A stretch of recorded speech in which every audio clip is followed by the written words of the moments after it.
Magandang araw po sa inyong lahat. Ang kwentong inyong mapapakinggan ay tungkol kay Alfonso na isang binatang kuba na hindi nakaranas ng pagmamahal sa sarili niyang ama. Nang umatake muli ang mga aswang sa baryo ni na Alfonso, ay nagkaroon siya ng kagustuhang makipaglaban, lalo na't dating manunugis ang tatay niya. Ngunit tumutol ang tatay niya, nasanayin siya. Kaya hinanap niya ang matandang lalaki na nagsanay noon sa kanyang ama. Papayagan kaya si Alfonso ng matandang yun na magsanay sa ilalim nito? At mapapasakamay ba niya ang isang makapangyarihang mutya na tanging ang karapat-dapat lamang ang nakakakuha? Ngunit bago po ang lahat, mga idol, huwag po nating kalimutang mag-subscribe at i-hit ang notification bell sa aking YouTube channel na The Voice Addict at Apong Isaak para sa mas marami pang makapigil hiningang kwentong aswang at katatakutan mula sa mundo ng kababalaghan. Umpisahan na po natin ang kwento. Bata pa lang ay kuba na ang binatang si Alfonso. Sa pagkakaalam niya ay nahulog siya noong 2 taong gulang siya sa duyan at napuruhan ng gusto ang likod niya sa aksidenteng yun. Dahil sa pangyayaring yun ay hindi lumaking normal si Alfonso. Palagi siyang tinutukso ng mga kaklase niya dahil nga sa pagiging kuba niya, at yun ang naging dahilan upang piliin niyang huminto na lamang sa kanyang pag-aaral.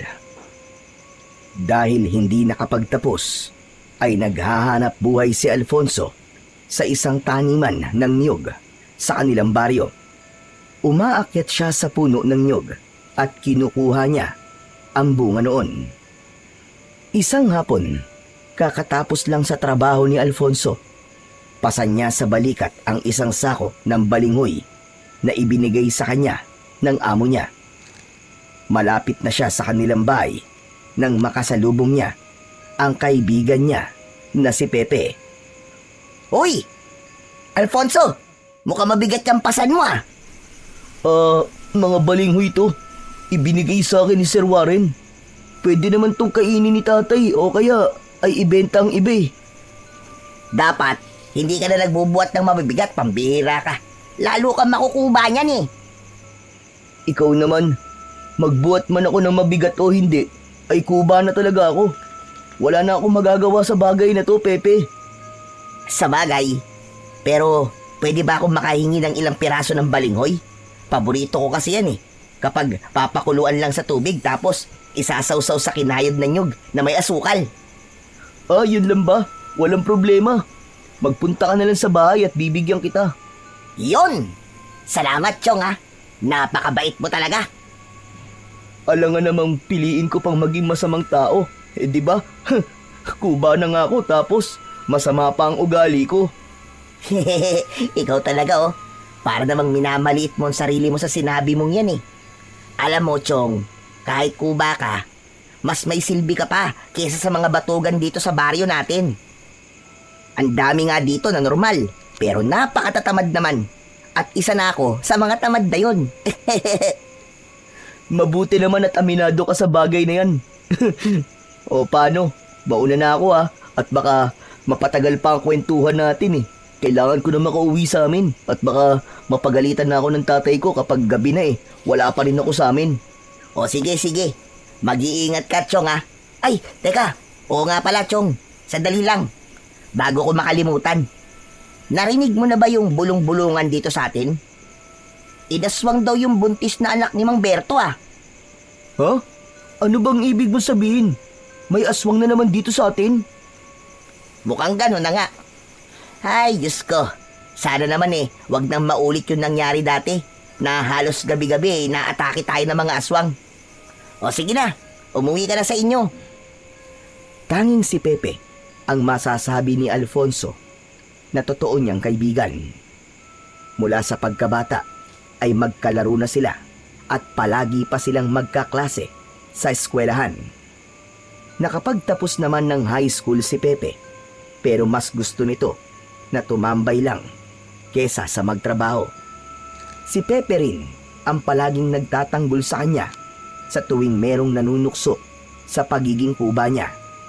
Maraming beses na itong nakipagsuntukan nang dahil sa pagtatanggol kay Alfonso. Nang makarating si Alfonso sa bahay nila na gawa sa sawali at pawid, ay inilapag niya sa isang sulok ang sako.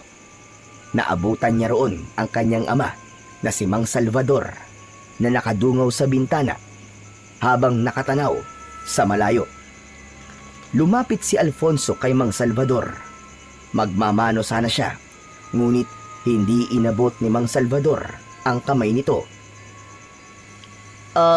Tay, binigyan po pala ako ni Sir Juanan ng isang sako ng balinghoy. Tay, pwede po ba nating kainin yan sa almusal? Kumusta po pala kayo rito sa maghapon? Hindi ba araw na sahod mo ngayon? Nasaan na sinahod mo? Nandito po, tay.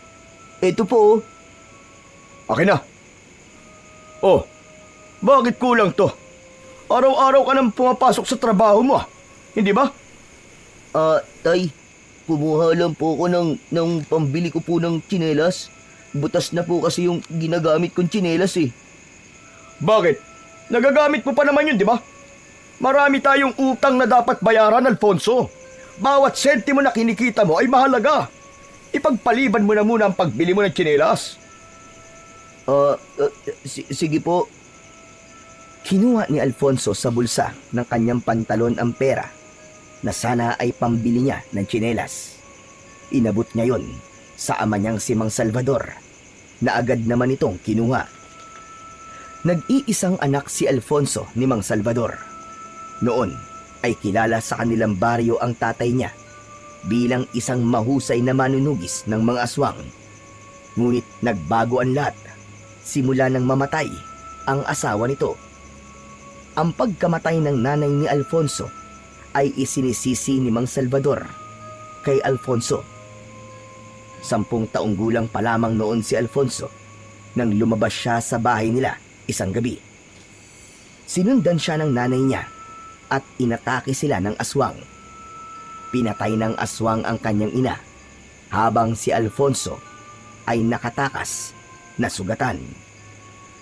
Matapos ang masalimuot na pangyayari na yon, ay huminto na si Mang Salvador sa pagiging manunugis ng mga aswang. Maging ang pagtrato nito kay Alfonso ay nagbago na rin. Naging malamig sa kanya ang sarili niyang ama. Ganun pa man, hindi nagtatanim ng sama ng loob si Alfonso kay Mang Salvador. Naniniwala siya na kasalanan niya ang lahat, kaya ganun ang pakikitungo ng kanyang ama sa kanya. Kinagabihan, nakakabingi ang katahimikan habang kumakain ang mag-ama na sina Alfonso at Salvador. Palaging ganun ang tagpo tuwing kumakain silang mag-ama. Magkasama sila pero parang magkalayo. Bihira silang mag-usap at para kay Alfonso ay hindi normal ang ganun, lalo na at dalawa lang silang magkasama sa bahay. Oo nga pala, tay. Nakasalubong ko po kanina si Pepe. Ang sabi niya po inatake daw po ng aswang yung buntis na anak ni Mamberto. Hindi po kaya may aswang na naman po dito sa baryo natin?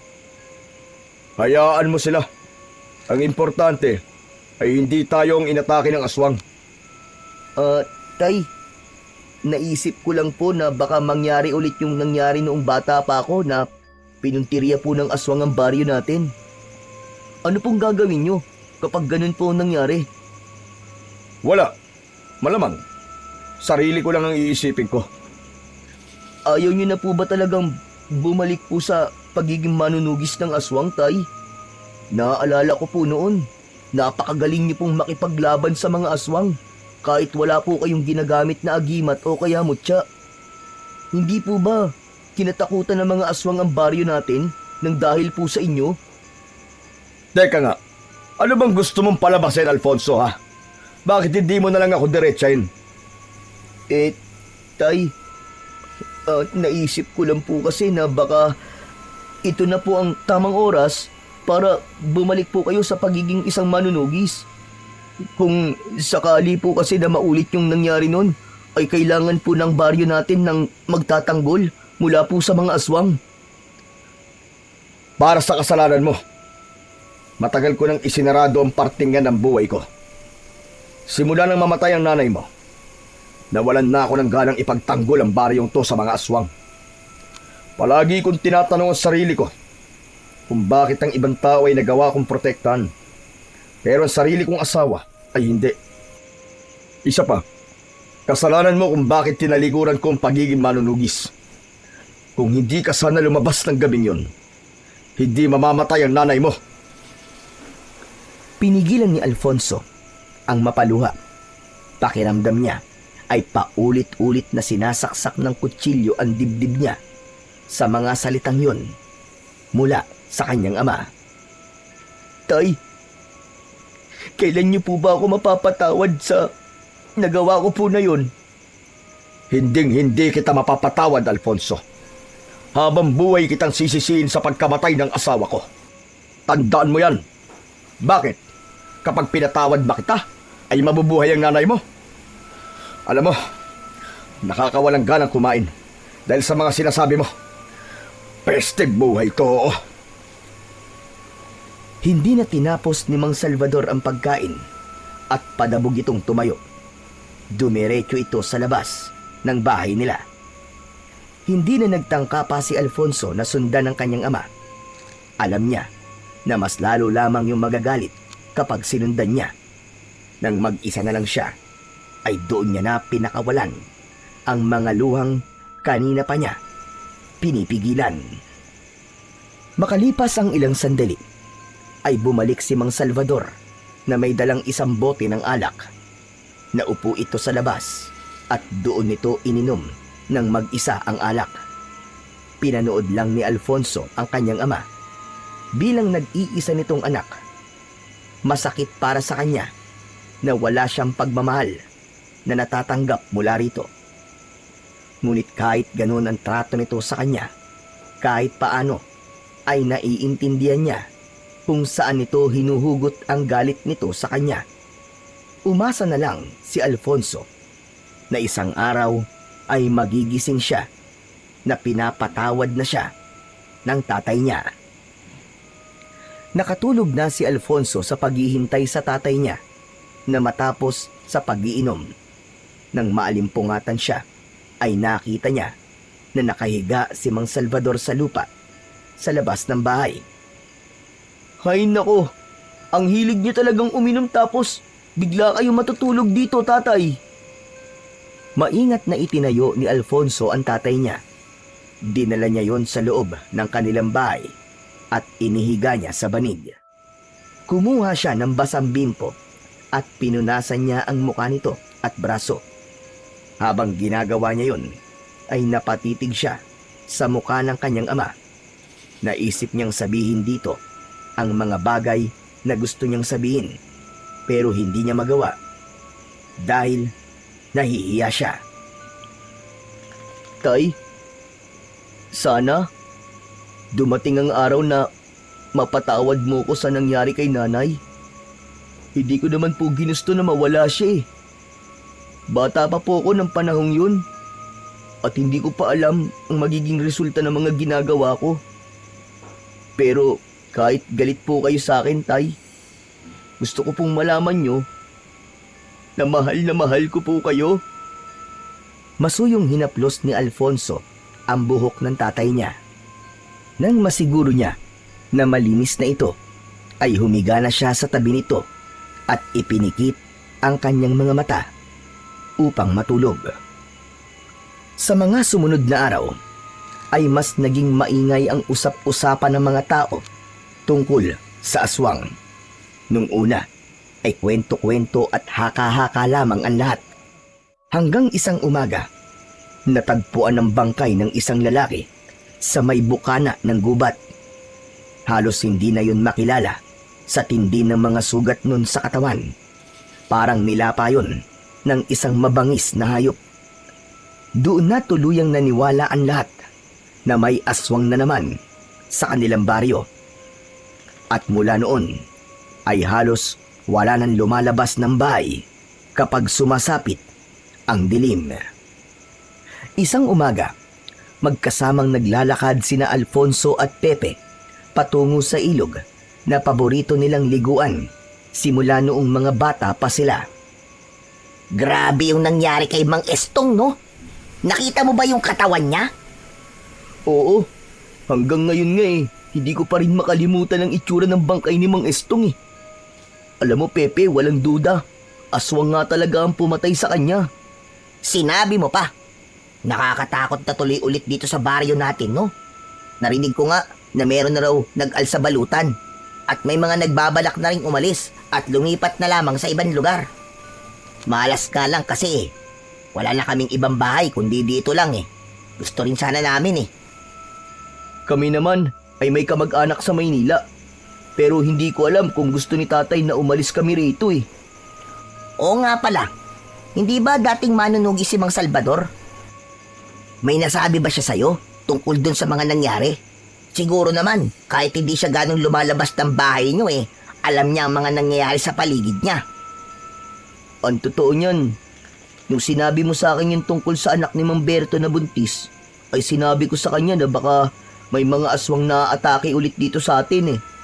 At sabi niya wala siyang pakialam dahil ang importante daw hindi kami ang sinalakay ng aswang na yun. Wala ba siyang nabanggit na makikipaglaban ulit siya sa mga aswang kung sakali? Meron naman. Ang sabi niya, hindi na siya babalik sa pagiging manunugis. Alam mo naman, simula nung nawala si nanay, ayaw niya nang makipaglaban sa mga aswang. Alam ko na hindi lang ako ang sinisisi niya sa nangyari kay nanay. Sinisisi rin ni tatay ang sarili niya kasi hindi niya nagawang protektahan si nanay eh. Ikaw, wala ka bang balak na sumunod sa yapak ng tatay mo? Nag-iisa kanyang anak, di ba? Dapat sanayin ka niya para maging manunugis ka rin, Alfonso. Hindi nga niya ako masyadong kinakausap eh.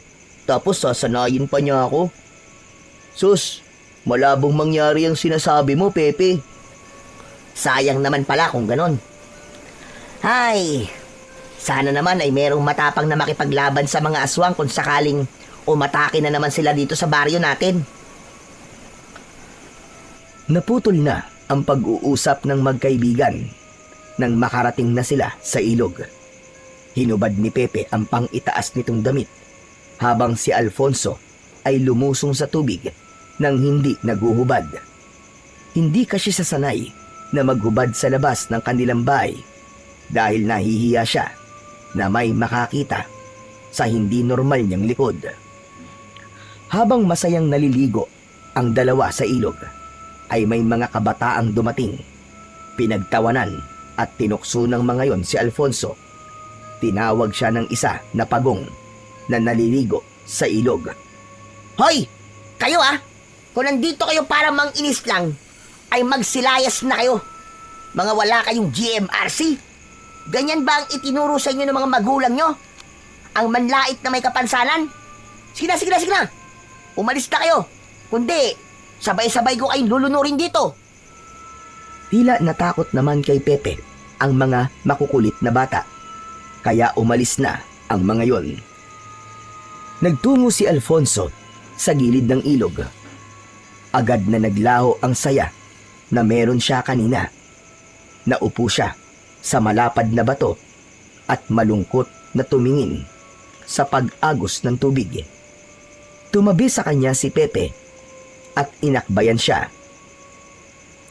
Huwag mong sabihin na nagpapa-apekto ka sa mga sinabi ng mga makukulit na batang yun. Ewan ko ba, pare? Tanggap ko namang kuba ako eh. At iba ako sa ibang tao na nandito. Pero sa tuwing ginagawa kong katatawanan, hindi ko maiwasang manliit at mahiya sa sarili ko. Pabihira. Ano ka ba naman, Chong? Huwag ka magsalita ng ganyan sa sarili mo. Kuba ka, pero hindi mo yan ginagamit na dahilan para maging tamad. Daig mo pa nga napakaraming walang kapansanan dito sa baryo natin eh. Gaya ko na lang, wala akong kapansanan. Pero aminado ako na sobrang tamad ko. Kaya, wag mong papakinggan yung hindi magagandang sinasabi ng mga tao sa'yo. Kasi para sa akin, walang problema kung kuba ka. Salamat, Chong, ha. Salamat kasi simula bata pa tayo ay palagi mo na lang akong ipinagtatanggol. Kahit ngayon na malalaki na tayo, ay ganun pa rin ang ginagawa mo. Siyempre naman, ano pang silbi ng pagiging magkaibigan natin? Kung hindi ko yung gagawin, di ba? Tara na, maligo na ulit tayo. Huwag mo nang iisipin yung mga sinabi ng mga pasaway na batang yon. Isang pilit na ngiti ang pinakawalan ni Alfonso kay Pepe. Nang tumayo na ang kaibigan niyang si Pepe para bumalik sa tubig, ay sumunod na rin dito si Alfonso at inalis muna niya sa utak niya ang hindi magandang nangyari kanina. Basang-basa si Alfonso nang umuwi siya sa bahay nila mula sa paliligo sa ilog. Naabutan niya ang tatay niya na nagsisibak ng kahoy sa gilid ng kubo. Napansin ni Alfonso na hindi maganda ang timpla sa muka ni Mang Salvador. Tay, ako na po magtutuloy ng pagsisibak nyo. Magpahinga na po kayo sa loob. Wag na. Ako na tatapos ito. Alam mo namang napakaraming gawain dito sa bahay tapos aalis-alis ka. Ako na nga ang gumagawa ng lahat dito kapag nasa trabaho ka. Tapos ako pa rin kahit wala kang trabaho. Tay, minsan lang naman po akong umalis eh. Nagpunta lang po kami ni Pepe sa ilog para maligo. Isa pa yung pakikibarkada mo kay Pepe na yan. Talagang doon ka nakikipagkaibigan? Sa tamad ba naman ang binatang yun? Wala ka na bang ibang mahanap na kaibigan, ha? At mahahawaan ka ng kasipagan? Bakit, Tay? Tamad pa rin po ba ako sa paningin nyo? Ano sabi mo? Ang ibig ko pong sabihin ay hindi naman po ko hinihimok ni Pepe na maging tamad. Saka, Tay, magkaibigan na po kami ni Pepe kahit nung mga bata pa lang po kami. Siya lang po naging kaibigan ko kasi siya lang po ang hindi nanlalait sa pagiging kuba ko. Talagang ipagtatanggol mo pa ang tamad na yun. Magbanlaw ka na nga at maghanap ka ng gagawin dito sa bahay. Hindi porket wala kang pasok sa trabaho mo tatamad-tamad ka na rito sa bahay. Opo, Tay. Bagsak ang balikat na nagtungo si Alfonso sa likod ng bahay nila. Nag-igib siya ng tubig sa balon na naroon upang makapagbanlaw na siya. Mas lalo siyang nalungkot sa mga sinabi ni Mang Salvador sa kanya. Panlalait na ang nakukuha niya sa labas ng kanilang bahay. At nais sana niya na kapag nasa loob na siya ng bahay ay pagsuporta naman ang makukuha niya. Ngunit hindi ganun ang nangyayari. Pakiramdam niya, kahit na anong gawin niya, ay hindi siya magiging sapat para sa kanyang ama. Habang tumatagal, ay nadadagdagan pa ang biktima ng aswang sa baryo ni na Alfonso.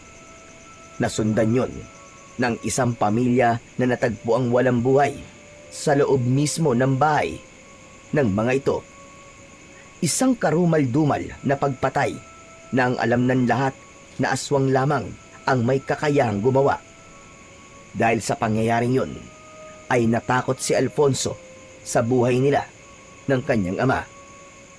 Kaya isang gabi, habang kumakain ng hapunan, ay kinausap niya si Mang Salvador. Tay, mukhang totoo nga po na bumalik na po ang mga aswang dito sa baryo natin. Pinatay po si Aling Carmen at ang buong pamilya niya noong nakaraang gabi. Ayoko ng pag-usapan ng mga aswang-aswang na yan. Tumahimik ka na lang kung ganyan lang din naman ang sasabihin mo sa akin. Pero Tay, hindi po natin dapat ipagsawalang bahala ang hindi magandang nangyayari dito. Ano po kaya kung umalis na po muna tayo dito sa baryo? Sige nga, sabihin mo sa akin. Kung aalis tayo rito, saan tayo pupunta? Sa Maynila po. Maynila? Sa kamag-anak na nanay mo, ganun ba? Opo, Tay. Doon nga po. Nagpapatawa ka ba? Sa tingin mo ba ipapatuloyin tayo ng kamag-anak ng nanay mo? Napakamata pobre na mga yon na akala mo mayayaman. Hindi, ayoko. Kung gusto mo, ikaw na lang ang magpunta ron. At huwag ka nang babalik dito kung papalayasin ka nila o itrato ka nila ng hindi maganda. Hindi naman po ako aalis dito nang hindi kayo kasama, tay. Ayoko pong magkahiwalay tayo. Tigilan mo na nga yung kadramahan mo. Hindi bagay sa'yo, Alfonso. Tumahimik ka na lang. Tay, iniisip ko lang naman po ang kaligtasan nating dalawa. Ayoko pong magsisi tayo sa bandang huli kapag tayo na po ang inatake ng mga aswang.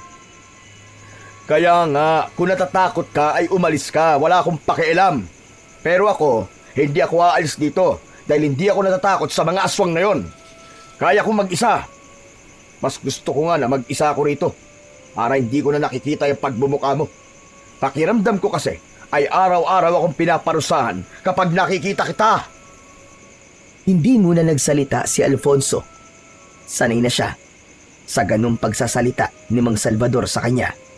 Pero may mga pagkakataon na talagang tumutusok sa puso niya ang mga sinasabi ng kanyang ama. Simula nang mamatay ang nanay niya, ay hindi niya na naramdaman ang pagiging tatay ni Mang Salvador sa kanya. Pero kung ayaw niyo pong umalis tayo, baka po pwedeng bumalik na po kayo sa pagiging manunugis niyo, tay. Kailangan na kailangan po ng baryo natin ang kagaya niyo eh. Kayo lang po kasi ang may kakayahan at kaalaman pagdating sa pakikipaglaban po sa mga aswang. Naaalala ko po noon na napakagaling niyo pong makipaglaban at talagang itinuring kayong bayani ng ating baryo. Hindi ba sabi ko sa'yo ayoko ng pag-usapan ng tungkol sa bagay na yan? Kuba ka na nga, hindi ka pa marunong makaintindi. Tigilan mo na ako sa pagpilit mo sa akin na bumalik sa pagiging manunugis dahil hindi na yan mangyayari.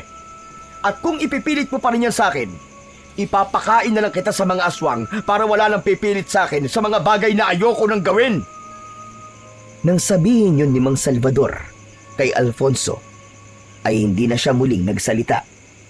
Itinuon na lamang niya ang atensyon sa pagkain kahit sa loob-loob niya ay naroon pa rin ng takot sa kung ano ang maaaring mangyari sa kanila dahil sa pagbabalik ng mga aswang sa kanilang baryo.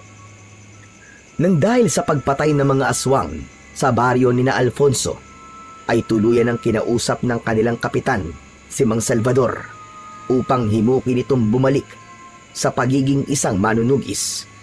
Ngunit kahit na ang kapitan ay walang nagawa para hilahin si Mang Salvador sa buhay na matagal na nitong tinalikuran. Nagdesisyon si Alfonso na sumama sa pagroronda ng mga tanod at ilang kalalakihan tuwing gabi upang kahit paano ay masiguro nila ang kaligtasan ng lahat. Wala man silang kaalaman sa pakikipaglaban sa mga aswang, ay mas pinili nila na ilaan ng mga gabi nila sa pag-iikot sa kanilang baryo. Isang gabi, narinig ni Alfonso ang pagtawag ni Pepe sa labas ng bahay nila. Alfonso! Alfonso! Tara na! Magsisimula na magronda si na kapitan! Nakakatawa ka, Alfonso. Talagang sumasama ka pa sa pagroronda. Ano akala mo? Kaya mo makipaglaban sa mga aswang? Ito ang tandaan mo. Walang laban ang kubang kagaya mo sa mga aswang. Ito lang po kasi ang paraan ko para makatulong po dito sa baryo natin, tay. Isa pa po, hindi lang naman po akong lalaban kung sakali eh. Kasama ko po si na kapitan at ang mga tanod. May ilang kalalakihan din po kaming kasama. Marami-rami po kami. Sige, ilagay mo sa panganib ang buhay mo. Ipapalibing na lang kita kapag namatay ka. Tahimik na kinuha ni Alfonso ang kaluban ng itak at isinabit yon sa kanyang bewang. Nagpaalam siya kay Mang Salvador, ngunit hindi man lang yun umimik. Kahit konting pag-aalala, ay wala siyang nakita rito. Lumabas na siya at sumama kay Pepe sa pagroronda. Hindi ba talaga tayo tutulungan ng tatay mo na tugisin ang mga aswang, pare? Sa tingin ko wala nang bagay ang makakapagpabalik kay tatay sa pakikipaglaban sa mga aswang, Pepe. Kinausap na siya nun ni Kapitan pero ayaw niya talaga. Ang totoo, kaya ako sumasama sa pagroronda dahil nahihiya ako sa mga tao rito sa baryo natin. At bakit ka naman mahihiya? Pambihira ka, oo. Baka kasi sabihin nila na anak ako ng dating manunugis pero wala naman akong ginagawa para protekta ng mga tao laban sa mga aswang. Ayan ka na naman Palagi mong iniisip ang sinasabi ng ibang tao Alam mo, Chong, ito ang tatandaan mo ha. Kapag palagi mong inaalala ang sasabihin sa'yo ng iba, ay hindi ka magiging masaya. Pero salamat kasi sinamahan mo kami sa pagroronda. Kung kasama sana natin si Mang Salvador, magiging madali sana sa atin ang lahat. Sinabi mo pa, kahit bata pa ako nung huling beses ko nakita si tatay na nakipaglaban sa mga aswang, ay hindi ko nakakalimutan kung paano siya makipaglaban. Sobrang astig niya talaga nun, di ba? Pinangarap ko nga dati na maging kagaya ni tatay kasi idol na idol ko talaga siya. Sandali, Alfonso. Ulitin mo ay sinabi mo? Alin? Yung idol na idol ko si tatay? Hindi yun. Yung pinangarap mo dati na maging kagaya ka niya? Paano ko pa uulitin? Ikaw na nga nag-ulit. Oo nga no. Pero may naisip kasi ako sa sinabi mo na yan. Hindi ba nag-iisang anak ka lang ni Mang Salvador? Sa pag-aalam ko, wala namang ibang anak si tatay sa ibang babae. Kaya ako lang talaga ang anak niya. Bakit ba? Naisip ko lang na baka pwedeng sundan mong yapak ng tatay mo. Maging manunugis ka rin kagaya niya. Siyempre, anak ka niya. Kaya malamang ay nasa dugo mo rin ang pagiging isang manunugis, di ba? Ano namang alam ko sa pakikipaglaban sa mga aswang? Ikaw naman, Pepe, Di magpaturo ka sa tatay mo. Yung sinabi ko sa'yo dati, bakit hindi mo subukan na humingi ng tulong sa kanya? Total, ayaw niya na makipaglaban sa mga aswang, di ba? Di, kung ayaw niya, ikaw na lang ang turuan niya. Magsasalita pa sana si Alfonso nang makarinig sila ng sigawan sa hindi kalayuan. Nanlalaki ang mga mata na nagkatinginan ang dalawang magkaibigan. Hindi na sila nag-usap at tumakbo na sila sa pinagmumulan ng sigawan. Pagkarating nila sa dulong bahagi ng baryo ay nanghilakbot sila nang makita ang dalawang aswang na inaatake ang mga tanod. Kahindik-hindik ang anyo ng mga aswang. Parang kahoy na ubod ng tigas ang balat ng mga yon. May matutulis na mga kuko, nanlilisik ang mga mata at ang mga ngipin na parang maliliit na patalim. Umaangil ang mga yon na parabang mababangis na hayop. Pre, umalis na tayo rito. Baka masaktan pa tayo, tara na. Ano ka ba, Pepe? Bakit tayo aalis? Hindi ba kaya tayo nagro-ronday para tugisin ang mga aswang na yan? Tara, tulungan natin ang mga tanod. Hindi na hinintay ni Alfonso na magsalita ang kaibigan niyang si Pepe at dire-diretso siyang tumakbo upang subukang patayin ang mga aswang. Inilabas niya mula sa kaluban ng itak at tatagain niya sana ang isang aswang na aatakihin ang isa sa mga tanod. Ngunit bigla siya nung nakita. Sinunggaban si Alfonso ng aswang. Iniharang niya ang kanyang braso at malakas siyang napasigaw nang maramdaman niya ang pagbaon ng matalim na pangil nito sa kanyang laman. Nabitiwan ni Alfonso ang hawak niyang itak. Akala niya ay katapusan niya na, pero biglang tinaga ni Pepe sa batok ang aswang, kaya kumawala ang mga ngipin nito kay Alfonso. Nang bumagsak ang aswang sa lupa, ay doon na ito pinagtulungang atakihin ng mga tanod. Habang ang isang aswang ay tumakbo na, papalayo at tumakas. Nanatili si Alfonso sa kinatatayuan niya habang pinapanood niya ang pagpatay ng mga tanod sa aswang. Maya-maya pa ay lumapit ang nag-aalalang si Pepe sa kanya. Sugatan ka, Chong. Nako, kailangan madala ka kagad kay Lolo Paing para magamot yung sugat mo. Hindi talaga ako pwedeng maging kagaya ng tatay ko, Pepe. Wala man lang akong nagawa para labanan yung aswang. Tignan mo, at ako pa nasugatan tuloy. Anong walang nagawa? Sinubukan mo pa rin naman lumaban. Mamaya mo lang nga isipin yan. Dadali na muna kita kay Lolo Paeng. Tinamaan si Alfonso ni Pepe sa albularyo sa kanilang baryo na si Lolo Paeng. Nilinis ng matandang lalaki ang sugat ni Alfonso at nilagyan yun ng langis. Matapos yun ay pinauwi na sila ng matanda. Nagdesisyon si Pepe na samahan si Alfonso hanggang sa makauwi siya. Habang naglalakad ay tulala si Alfonso. Grabe no? Biruin mo. Nakapatay tayo ng isang aswang. Mukhang kaya naman pala nating makipaglaban kahit hindi tayo mga manunugis Kayo lang ang nakapatay sa aswang at hindi ako kasama ron. Napakahina ako, Pepe. Siguro mas lalo akong pagtatawanan dito sa baryo natin dahil hindi ako kagaya ng tatay ko na napakahusay na manunugis. Ay nako, ayan na naman po tayo sa pagmamaliit niya sa sarili niya. Alfonso, yung pagsama mo sa pagroronda gabi-gabi ay napakalaking tulong na noon sa ating lahat dito sa baryo. Aba, hindi lahat ng kalalakihan dito sa atin ay may tapang na sumama sa pagroronda. Saka yung nangyari kanina, nasugatan ka ng aswang. Kasi mabilis lang talaga siyang gumalaw, kaya ganon. Ewan ko, Pepe pero pakiramdam ko ay ako ang dapat na manguna sa pakikipaglaban sa mga aswang dahil anak nga ako ng isang dating manunugis. Nararamdaman ko na inaasahan ako ng mga tao na magiging kagaya ako ng aking ama. Sinabi ng wag mong isipin ng mga bagay-bagay Ang kulit mo naman Ang importante ay may ginagawa ka para sa baryo natin. Sinusubukan mo. Hindi mo kailangan maging bayani o tagapagtanggol gaya ni Mang Salvador noon. Oh, paano? Nandito na pala tayo sa tapat ng bahay nyo. Uuwi na rin ako sa amin Sige, Pepe.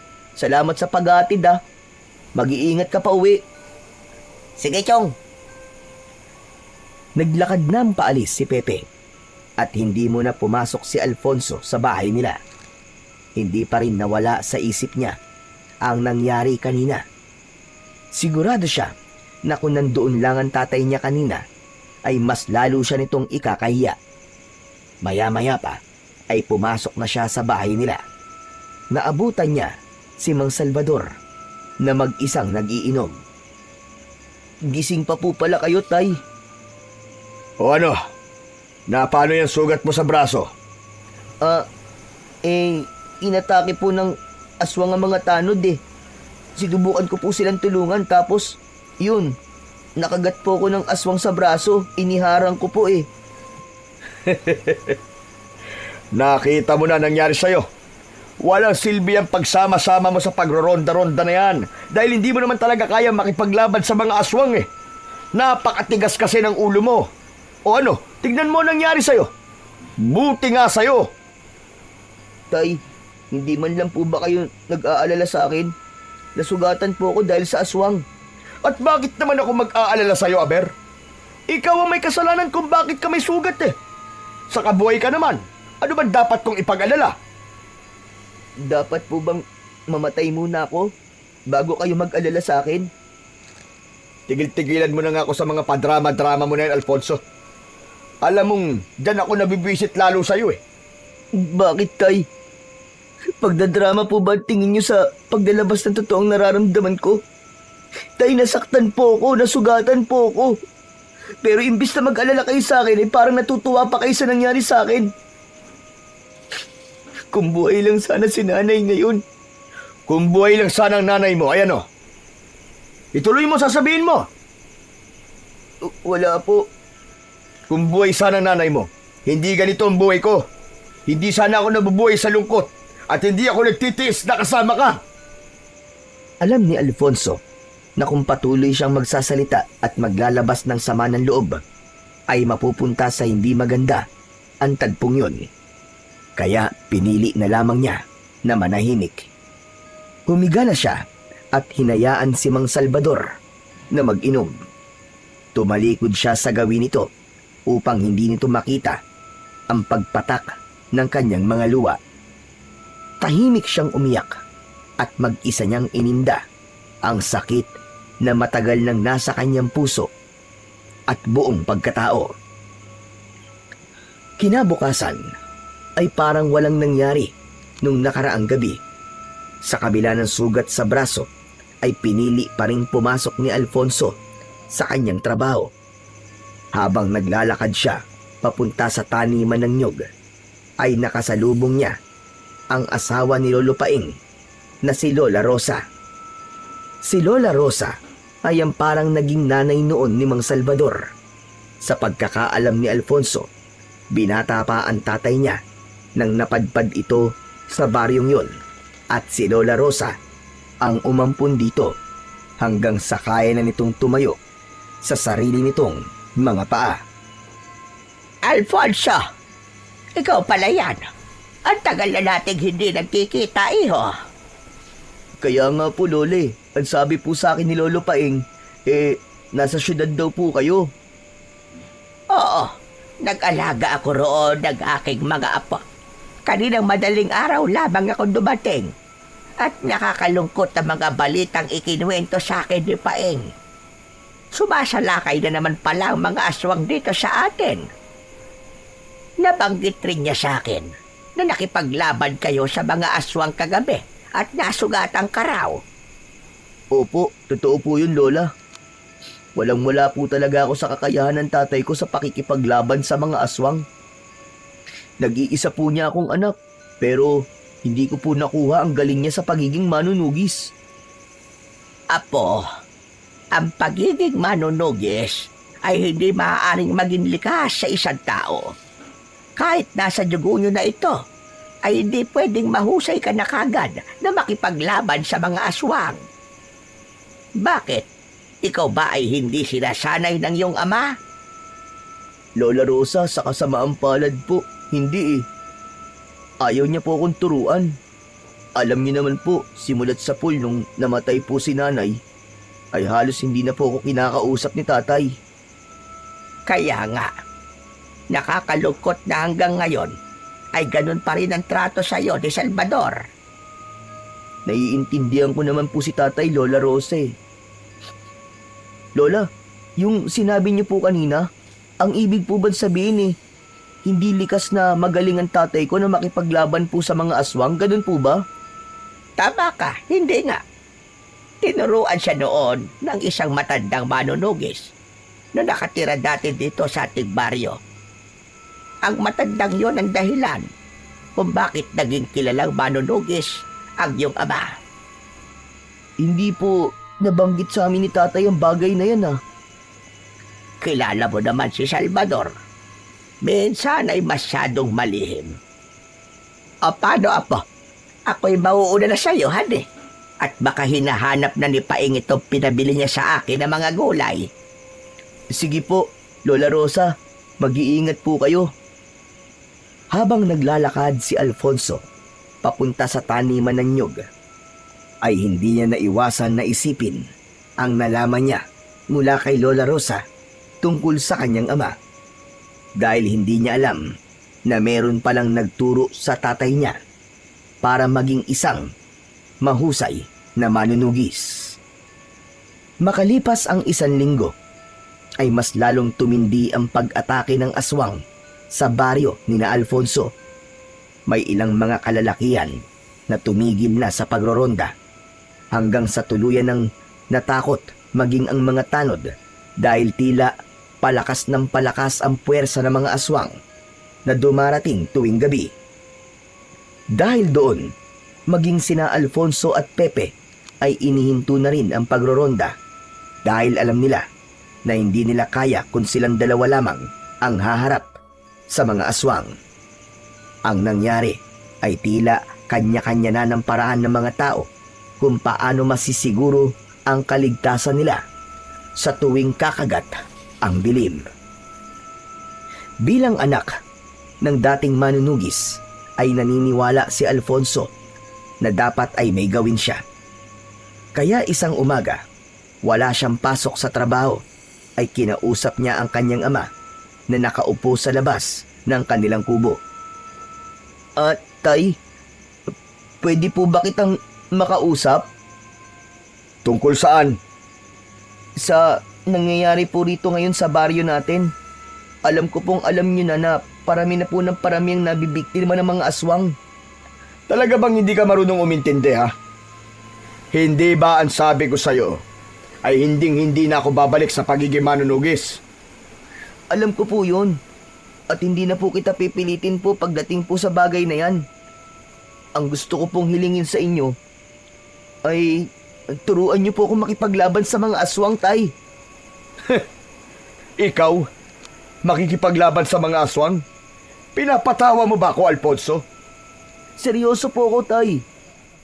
Kung ayaw niyo na talagang bumalik sa pagiging manunugis, ay hayaan niyo po na ako na lang po maging tagapagtanggol ng ating baryo. Laban po dun sa mga aswang. Nabanggit po kasi sa akin ni Lola Rosa na merong isang matandang lalaki ang nagsanay sa inyo nun. Kaya sana sanayin niyo rin po ako, Tay. Tatapatin na kita, Alfonso, ha? Masaktan ka na kung masaktan ka. Pero hindi ko nakikita sa'yo na magiging kagaya kita. Dahil po ba sa kapansanan ko? Dahil po ba sa kuba ako? Mabutit alam mo, oo. Dahil sa isang kuba ka. Sa tingin mo ba ay makakaya mo makipaglaban sa mga aswang sa itsura ng katawan mo na yan? Baka nga sa pagsasanay pa lang ay sumuko ka na eh. Kaya tigilan mo na ang ilusyon mo na yan. Tinanggap ko nang wala akong magiging tagapagmana ng pagiging manunugis ko. Dahil ang anak ko ay isang kuba. Hindi napigilan ni Alfonso ang pagpatak ng kanyang mga luha. Malakas yung bumalong mula sa kanyang mga mata. Sa kabila ng matindi niyang pag-iyak, ay wala pa rin siyang nakitang reaksyon mula kay Salvador. Talaga po bang ganyang kaliit ang tingin niyo sa akin, Tay? Bakit sa inyo ko pa natatanggap ang mga salitang kagaya niyan? Hindi po ba kayo natutuwa na gusto ko pong sundan ang yapak niyo? Ayaw niyo po bang magkaroon ng bagong tagapagtanggol ang ating baryo, lalong-lalo na po sa hindi magagandang nangyayari ngayon dito? Kung magkakaroon man ng panibagong tagapagtanggol ang baryong to, ay sigurado ako na hindi ikaw yon, Alfonso. Tignan mo nga at sarili mo. Ganyan bang magiging isang manunugis? Umiiyak? Kalalaki mong tao umiiyak ka. Hindi po kaduwagan ng pag-iyak, Tay. At hindi po porket lalaki tayo, ay hindi na tayo pwedeng umiyak. Tao rin po ako, Tay. At lahat ng tao ay may emosyon. Alam mo, walang patutungo magandang pag-uusap natin ito. Umalis ka na sa harapan ko at nabibwisit na ako sa'yo. Umiim ang bagang ni Alfonso. Marami pa siyang gustong sabihin sa kanyang ama, pero alam niya na sarado na ang isip nito pagdating sa kanya. Pinunasan niya ang kanyang luha at umalis siya sa bahay nila. Gusto muna niyang huminga at makapag-isip-isip. Naglakad-lakad siya hanggang sa makarating siya sa ilog. Umupo siya sa malaking bato sa tabi ng ilog at doon niya itinuloy ang kanyang pag-iyak. Siguro, kung hindi ako kuba, ay sasanayin ako ni tatay na maging manunugis eh. Bakit kasi naging kuba pa ako eh? Ano ba silbi ng kapansanang punto sa buhay ko? Nagulat si Alfonso nang marinig niya ang pagtawag ng kaibigan niyang si Pepe mula sa likuran niya. Nagmamadali niyang pinunasan ang kanyang mga luha. Hindi pa siya nakontento at naghilamos pa siya sa malinis na tubig ng ilog upang mawala ang bakas ng kanyang pag-iyak. Nang humarap si Alfonso, ay nasa harapan na niya si Pepe. Anong ginagawa mo rito, Chong? Wala, magpapahangin lang. Ikaw, anong ginagawa mo rito? Magpapahangin lang din. Gaya-gaya ka naman eh. Oh, ikaw ba't namamagaya mga mata mo? Umiyak ka ba? Ha? Hindi. Bakit naman ako iiyak? Napuwing lang ako. Napuwing. Gara naman ang pagkapuwing mo, Chong. Dalawang mata talaga. Umaming ka na kasi. Umiyak ka, no? Si Mang Salvador na naman ba ang may gawa niyan? Paano mo nalaman? Tatay mo lang naman ang pwede magpaiyak sa'yo di ba? Ano ba nangyari? Kasi Chong, sinabi ko sa kanya na baka pwede niya akong sanayin na maging manunugis. Nalaman ko kasi kay Lola Rosa na may isang matandang lalaki na sinanay noon si tatay, kaya naging manunugis siya. Hindi siya pumayag tapos minaliit pa niya ako. Ang sabi niya, hindi niya nakikita na magiging kagaya niya ako dahil nga kuba ako. Chong, alam mo yun? Diba? Sobrang sakit nun. Sa tatay ko pa mismo nang galing ang mga salitang yun. Huwag ka lang umiyak. Talaga. Ay, nako. Pasensya ka na, Chong, pero grabe na talaga yung tatay mo. Pati tuloy ako, naiiyak na rin Sabihin na natin galit siya sa'yo, Chong. Pero mali naman yung maliting kanya ng ganyan. Kaya, hindi ko na siya pinilit kasi naramdaman ko na kahit na anong sabihin ko o paliwanag na gawin ko, ay hindi niya talaga ako sasanayin. Gusto ko lang kasi na magkaroon ulit ng manunugis dito sa atin dahil sa mga sunod-sunod na pag-atake ng mga aswang. Pero teka, Chong. Di ba sabi mo, may matandang lalaki na nagsanay noon sa tatay mo? Alam mo ba kung nasa na matandang lalaki na yon? Paano ko naman malalaman kung nasan siya? Kung hindi pa nga nabanggit sa akin ni Lola Rosa, ay hindi ko pa malalaman ang tungkol sa kanya Bakit mo ba tinatanong kung nasan ang nagsanay sa tatay ko? Naisip ko lang kasi, Chong. Kung ayaw kang turuan ng tatay mo na maging manunugis, doon ka na lang sa nagsanay sa tatay mo magpaturo. Sigurado ko na mas marami yung nalalaman kaysa kay Mang Salvador, di ba? Sandaling natigilan si Alfonso sa sinabing yon ng kanyang kaibigang si Pepe. Hindi niya yon naisip, pero may punto ang kanyang kaibigan. Biglang tumayo si Alfonso at tumakbo paalis sa ilog. Hoy, Alfonso! Hoy! Saan pupunta? Bakit bigla ka lang iiwan? Basta, sumunod ka na lang sa akin kung gusto mo. Malalaki ang mga hakbang ni Alfonso. Isang panibagong pag-asa ang nagising sa kanyang dibdib dahil sa ideyang ibinigay sa kanya ng matalik niyang kaibigang si Pepe. Nagtungo si Alfonso sa bahay ni na Lola Rosa. Sakto na naabutan niya ang matandang babae na nagwawali sa harapan ng bahay nito. Napakunot ang noo ni Lola Rosa. Nang humahangos na lumapit dito si Alfonso habang nasa likod niya ang humihingal na si Pepe. Alfonso, ano't nagmamadali ka, iho? May problema ba? Wala po, Lola. Pero, may gusto po sana akong ipakiusap sa inyo Ano ba yon? Huwag ka lang mangungutang at wala akong pera ngayon. Hindi po ako mangungutang sa inyo, Lola. Gusto ko po kasing malaman kung saan nakatira po yung matandang lalaki na nagsanay po kay tatay para maging manunugi siya. Si Fidel ba ang iyong tinutukoy? Bakit gusto mong malaman kung saan siya nakatira? Mangyaring ayaw po kasi akong sanayin ni tatay na maging manunugis Kaya naisip ko po na baka yung nagsanay kay tatay ay pwede akong sanayin. Aba, hindi ako sigurado kung papayag si Fidel sa gusto mo mangyari, iho. Sa aking pagkakaalam, ay matagal na rin siyang tumigil sa pagpaslang sa mga aswang. Mas pinili niya ang tahimik na buhay. Pero Lola Rosa, hindi naman po ibig sabihin na natatanggi siya sa ihilingin ko sa kanya, di ba? Lalo na po kapag nalaman niya na anak ako ng tinuruan niya noon. May posibilidad niyang mangyari ang sinabi mo, Alfonso. Pero hindi ba tututulad tatay mo sa gagawin mong yan? Sa ngayon po wala na muna akong pakialam sa sasabihin ni tatay. Ang prioridad ko po ay ang kaligtasan nating lahat laban po sa mga aswang. Kaya Lola Rosa, parang awa mo no.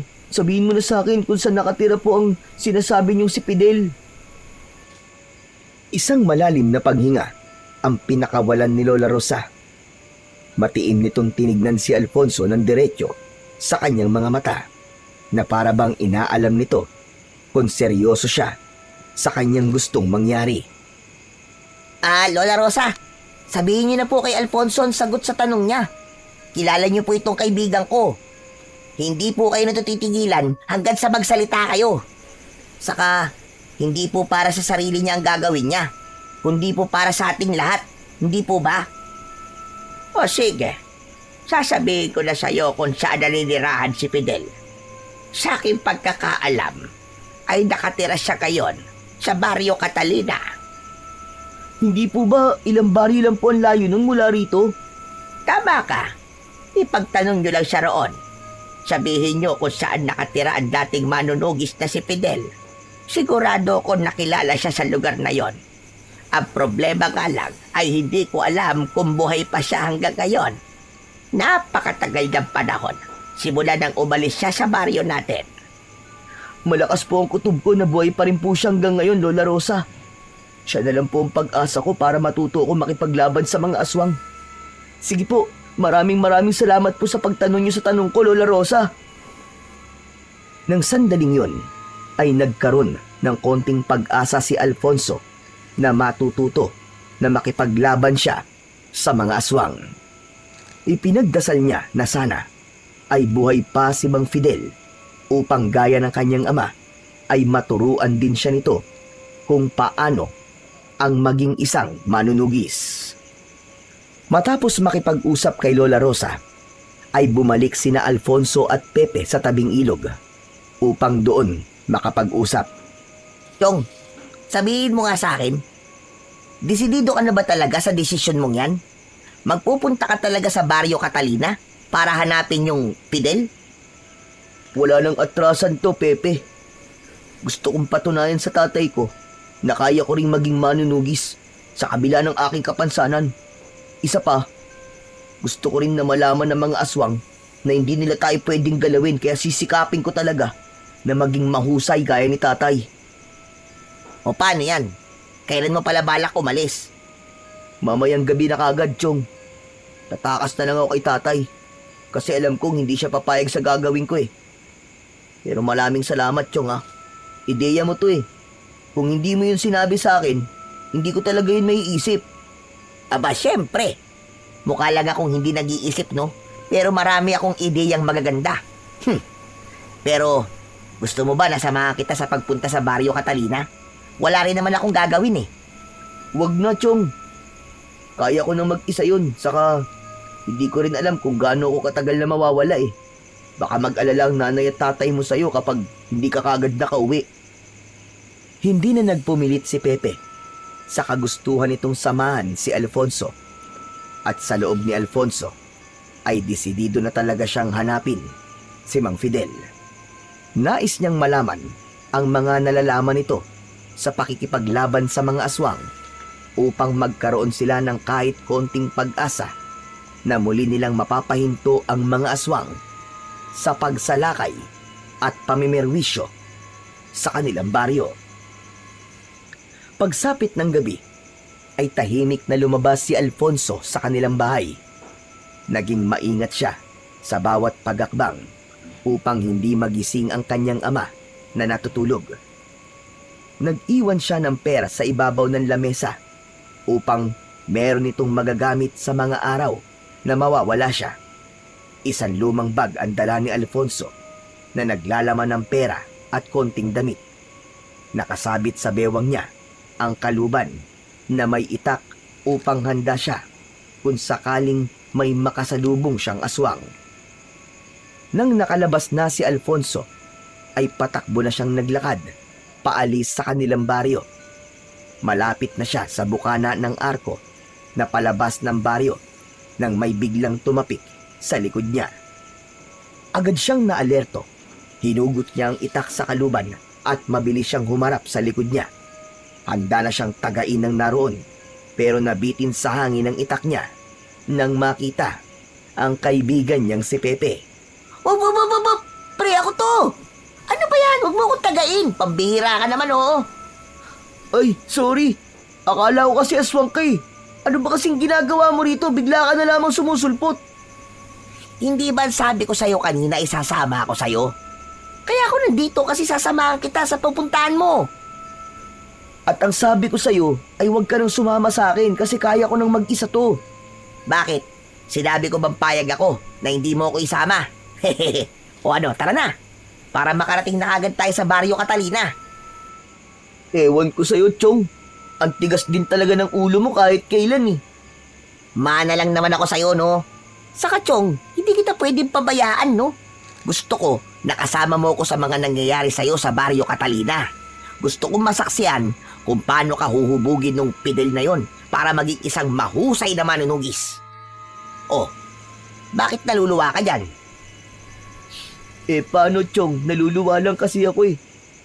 Talagang suportado mo ako sa lahat ng bagay na ginagawa ko. Napakaswerte ko kasi may kaibigan akong kagaya mo, Chong. Salamat ha.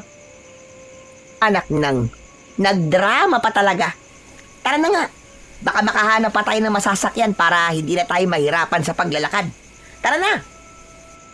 Matapos yun, ay magkasama na ngang naglakad ang dalawa palabas ng kanilang baryo.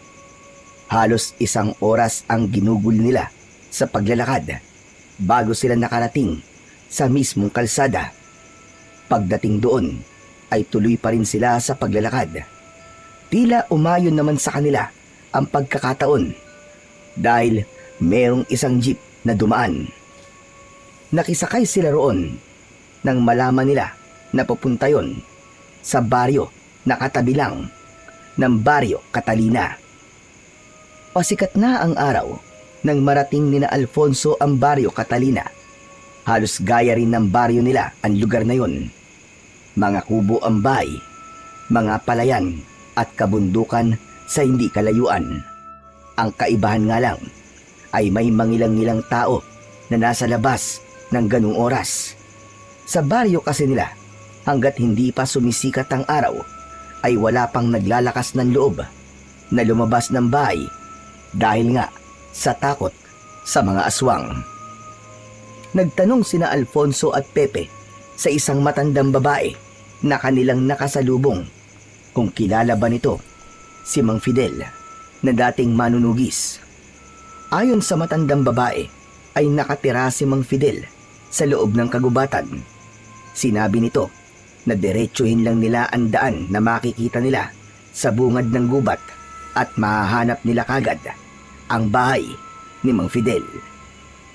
Hindi na nga nagsayang ng oras sina Alfonso at pinasok na nila ni Pepe ang kagubatan sa Baryo Catalina. Chong, sigurado ka ba sa ginagawa natin na to? Talagang kailangan natin pumasok sa gubat na to? Na hindi tayo pamilyar? Sigurado ako, Chong. Saka may daan naman tayong sinusundan eh. Kaya huwag ka matakot na baka maligaw tayo. Pero paano kung paglaruan tayo ng tikbalang tapos iligaw tayo? Di babaligtarin na lang natin ang damit natin. Napakadali naman ang solusyon sa iniisip mong problema. Makalipas ang ilang minuto ng paglalakad, ay napahinto ang dalawa sapagkat naputol na ang daan na kanilang sinusundan. Oh, bakit nawala na yung daan? Chong, ang mabuti pa, bumalik na tayo. Nararamdaman ko maliligaw talaga tayo dito eh. Ano ka ba? Nandito na tayo kaya wag na tayong bumalik. Hindi ba ang sabi nung matanda ay sundan lang natin yung daan? Baka naman nasa paligid lang ang bahay ng Mang Fidel na yun. Hanapin na lang natin. Kinakabahan talaga ako sa ginagawa natin to, Chong eh. Pepe, kung natatakot ka, ay pwede ka naman lumabas muna dito sa gubat eh. O kaya, bumalik ka na sa baryo natin. Ano? Ayoko nga. Anak nang, sige na nga. Sasamahan na kita sa paghahanap ng bahay ng Mang Fidel na yon. Pero kapag naligaw tayo, ikaw talaga sisisihin ko ha. Natatawang nagpatuloy na lamang si Alfonso sa paglalakad habang nakasunod sa kanya si Pepe. Alam niya kasi na walang magagawa ang kanyang kaibigang si Pepe kundi ang sumunod sa mga sasabihin niya dahil hindi ito babalik sa baryo nila nang hindi siya kasama. Nagkatotoo ang sinabi ni Pepe. Sa paghahanap ni na Alfonso sa bahay ni Mang Fidel, ay tuluyan na nga silang naligaw at inabot na sila ng dilim sa loob ng gubat. Nahirapan na silang maglakad sapagkat halos wala na silang makita. Ito na nga ba ang sinasabi ko sa'yo eh. Wala na, ligaw na tayo. Paano pa tayo makakalabas dito, Chong? Baka mamaya takihin pa tayo dito ng mga aswang eh. Wala naman sigurong aswang sa lugar na to. Saka kung may aswang, edi lalabanan natin. Sana naman makita na natin yung bahay ni Mang Fidel na yon. Ang mabuti pa siguro magpahinga na muna tayo, Chong. Bukas na lang natin ituloy ang paghanap sa bahay ni Mang Fidel. Mahirap nang maglakad ngayon dahil madilim na eh. Saan naman tayo magpapahinga rito? Kahit saan. Siguro, ayan dito na lang sa ilalim ng puno. Sa lupa na lang tayo humiga. Ha? Yan tigas-tigas ng lupa eh. Huwag ka nang umarte, Chong. Tandaan mo. Sinabi ko sa'yo na huwag ka nang sumama, di ba? Pero ikaw ang nagpumilit. Kaya hindi mo ako pwedeng sisihin. Oo na. Wala naman akong pagpipilian eh. Nauna nang humiga si Pepe sa lupa. Habang si Alfonso naman ay umupo at sumandal sa puno. Hiniling niya na sana ay may magandang pupuntahan ng lahat ng nangyayari sa kanila ng kaibigan niyang si Pepe. Habang nasa ganung posisyon ng dalawa, ay may naramdamang kakaiba sa paligid si Alfonso. Biglang naging maalinsangan ng hangin. May naaamoy din siyang tila nabubulok na karne. Tinapik niya si Pepe sa braso. Chong, naaamoy mo ba yun? Ano yung mabaho? Parang bulok na karne. Baka may baon ka diyang pagkain ha. Yun siguro yung mabaho. Wala akong dalang pagkain dito. Puro damit lang ang dala ko eh. Sandali dito ka lang. Oh, saan ka pupunta, Chong? Basta diyan ka lang. Hinugot ni Alfonso ang itak mula sa kaluban. Saka siya marahang naglakad palayo kay Pepe. Nais niyang masigurong ligtas sila dahil may pakiramdam siya na merong nagmamasid sa kanila. Ngunit hindi pa siya nakakalayo nang marinig niya ang pagsigaw ni Pepe. Chong! Chong, tulungan mo ako! Chong, may aswang! Napatakbo si Alfonso pabalik sa kinaroroonan ni Pepe. Nang hilakbot siya nang makitang nakahiga na sa lupa si Pepe habang nasa ibabaw naman ito ang isang aswang. Hawak ni Pepe sa mga kamay ang aswang at nagpapambuno ang dalawa. Mabilis na kumilos si Alfonso para iligtas ang kanyang kaibigan. Tumakbo siya palapit sa aswang at tinaga niya yun sa likod. Galit na humarap ang aswang kay Alfonso. Bigla yung tumalon papunta sa kanya. Ngunit agad siyang nakaiwas. Iniumang niya ang itak sa aswang. Sige, hindi ako natatakot sa'yo. Kaya kung gusto mong pamabuhay, ay umalis ka na. Para sa iyong kaalaman, ay anak ako ng isang mahusay na manunugis. Ngunit mas lalong nagalit ang aswang. Malakas siyang umangil at muling sumugod kay Alfonso. Tumakbo si Alfonso papunta kay Pepe at tinulungan niya yung tumayo. Nang nakatayo na si Pepe, ay mabilis silang tumakbo para maghanap ng lugar na maaari nilang pagtaguan. Akala ko ba sabi mo sa aswang hindi ka natatakot sa kanya? Bakit tumatakbo tayo? Nagbibiro lang naman ako, Chong. Akala ko kasi matatakot siya pag sinabi ko yun pero hindi pala. Mabilis na lumingon si Alfonso sa likod nila at nakita niya na nakasunod pa rin sa kanila ang aswang. Bilisan mo, Chong! Maaabutan niya na tayo! Bilis! Sa gitna ng pagtakbo ng dalawa, ay nagulat sila nang isang matandang lalaki ang biglang lumitaw sa unahan nila. May hawak yung sibat na nakatutok sa kanila. Nagimbal ang magkaibigan at ang unang pumasok sa utak ni Alfonso ay sisibatin sila ng matandang yun. Dumapa kayo! Bilisan niyo! Naging alerto si Alfonso. Hinila niya si Pepe at magkasabay silang dumapa sa lupa. Pinakawalan ng matandang lalaki ang sibat at tumama yun sa mismong noo ng aswang na nasa likuran ni na Alfonso. Hindi makapaniwala si Alfonso sa bilis ng mga pangyayari. Napakabilis ng tibok ng puso niya. Naglakad ang matandang lalaki. Nilagpasan nun sina Alfonso at kinuha nito ang sibat na nakatarak sa ulo ng aswang. Tumayo na sina Alfonso at Pepe. Hinarap nila ang matandang lalaki na nagligtas sa kanila. Maraming salamat po. Kung hindi po kayo dumating malamang patay na po kami ng kaibigan ko.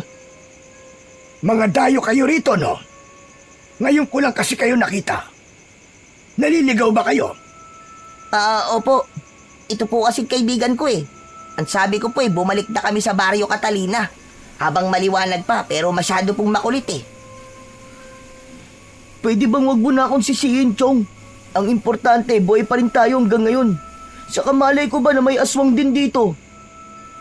Bihira na ang mga aswang na nagagawi sa lugar na to at sa Barrio Catalina. Ang iba ay napapadaan lang. Minalas lang talaga kayong dalawa na may nakainkwentro kayong aswang.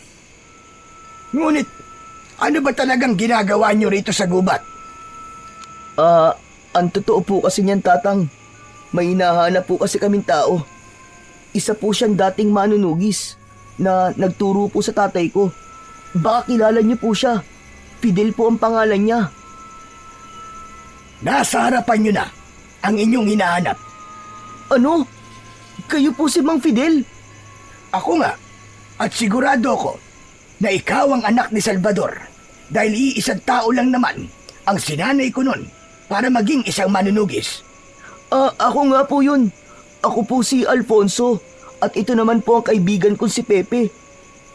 Salamat sa Diyos at nakita na po namin kayo. May importante po kasi akong hihilingin sa inyo eh. Sumunod kayo sa akin. Hindi maganda na dito tayo mag-usap. Doon tayo sa aking kubo.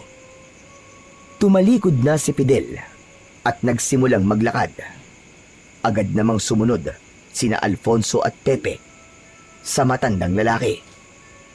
Hindi nagtagal ay nakarating na sila sa maliit na kubo ni Mang Fidel sa gitna ng gubat.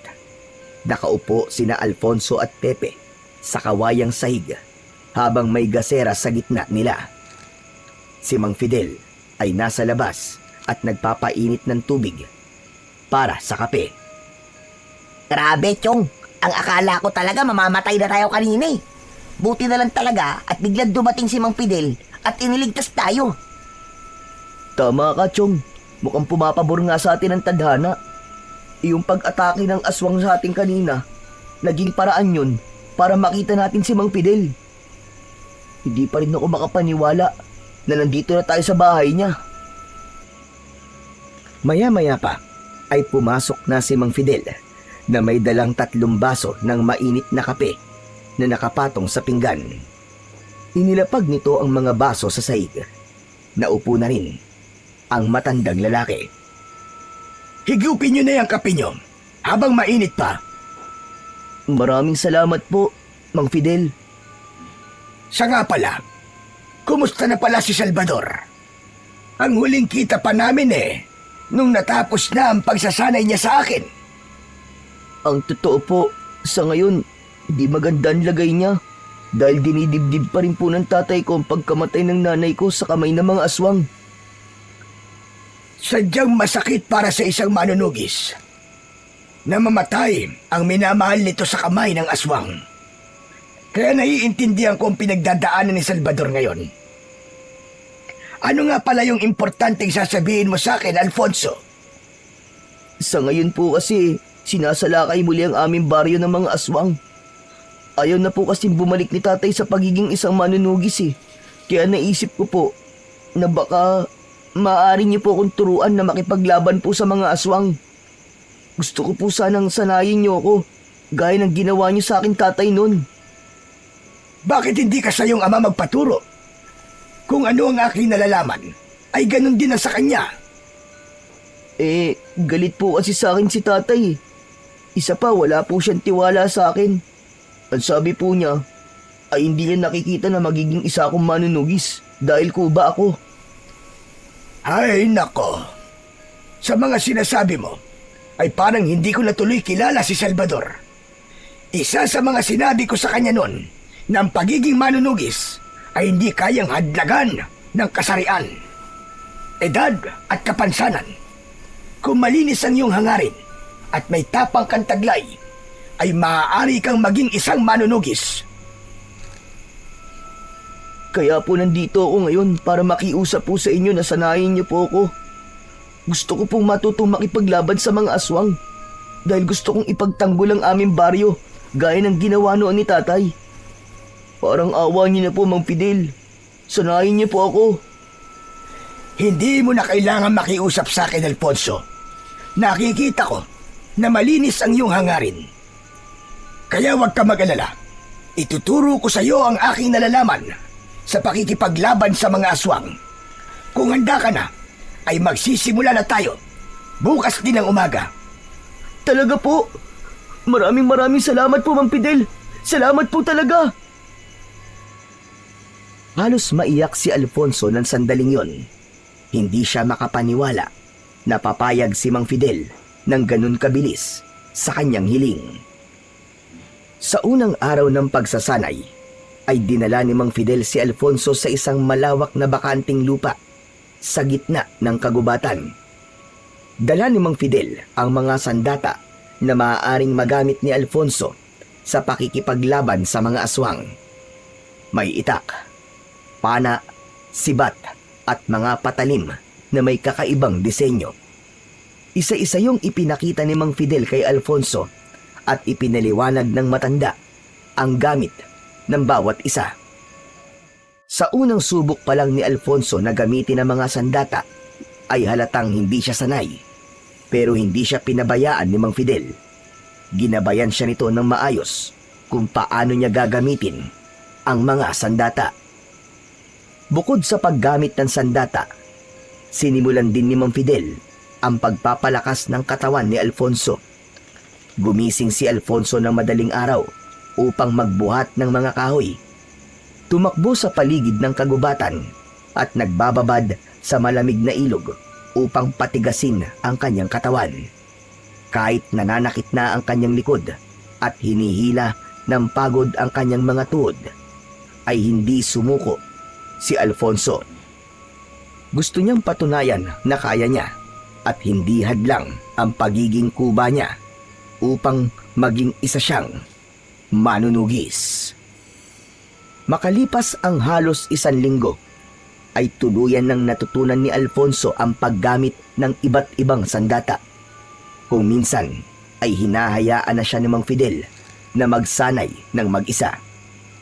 Isang hapon, habang nasa gitna ng pagsasanay si Alfonso, ay lumapit sa kanya si Mang Fidel, kasama ng matanda, si Pepe. Pinahinto siya ni Fidel at anito ay nais siya nitong kausapin. Ano pong sasabihin niyo sa akin, Mang Fidel? Tinatapos ko na ang pagsasanay mo sa araw na ito, Alfonso. Nakikita ko sa galaw mo ang iyong ama. Hindi nakapagtataka na ikaw nga ay kanyang anak. Maraming salamat po. Lahat po ng ito ay dahil sa inyo.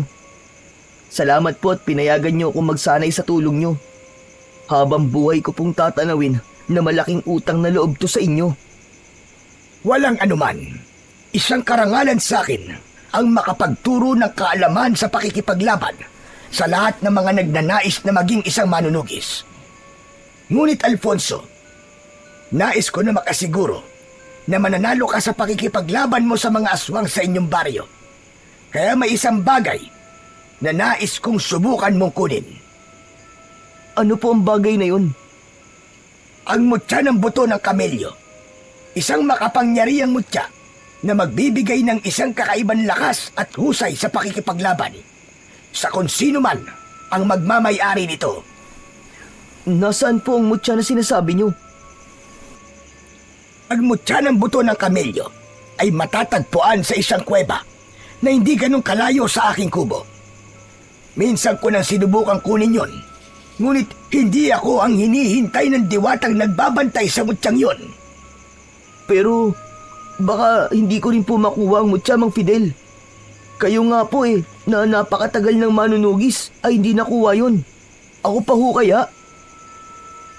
Walang nakakaalam sa basihan ng diwata sa pagbibigyan ito ng maiwagang mutya. Kaya subukan mo lang, malay mo, ikaw na pala ang matagal nang hinihintay ng diwata na makakakuha sa mutya ng buto ng kamelyo. Isang malalim na paghinga ang pinakawalan ni Alfonso. Malaking tulong ang mga natutunan niya kay Mang Fidel tungkol sa pakikipaglaban sa mga aswang. Pero kung magkakaroon siya ng isang makapangyarihang mutya, ay mas magiging malaki ang posibilidad na magtagumpay siya na mapalayas ang mga aswang sa kanilang baryo. Kinagabihan, bago sumapit ang 12:00 ng hating gabi, ay magkasamang lumabas ng kubo sina Alfonso, Pepe at Mang Fidel upang magtungo sa kuwebang kinaroroonan ng mutya ng buto ng kamelyo. Tangan ni Mang Fidel ang lampara na siyang nagsilbi nilang tanglaw sa kanilang dinaraanan. Makalipas ang halos 1 oras na paglalakad, ay huminto sila sa harapan ng malaking kuweba. Nandito na tayo. Nasa loob ng kuwebang yan ang mutya na kailangan mo, Alfonso. Diretsuin mo lang ang daan, papasok, at huwag kang liliko. Sa dulo ay may makikita kang isang napakalinis na batis. Tawagin mo ang diwatang si Mandaya. Sabihin mo na nais mong makuha ang mutya ng buto ng kamelyo. Tandaan mo, huwag kang mag-iisip ng kahit na anong negatibo. Ang isipin mo lang ay ang dahilan kung bakit gusto mong maging tagapangalaga ng mutya ni Mandaya. Opo, tatandaan ko po ang lahat ng sinabi niyo, Mang Fidel. Good luck sa'yo, Chong, ha? Sigurado ako na makukuha mo kung ano man ang dapat mong kunin sa loob ng kuweba na yan. Hindi ka namin maaaring samahan sa loob, kaya dito na lang kami maghihintay sa'yo. Ibinigay ni Mang Fidel ang lampara kay Alfonso upang magsilbing tanglaw niya sa loob ng napakadilim na kuweba. Agad siyang pumasok sa kuweba at tinahak niya ang mabato at madulas na daan.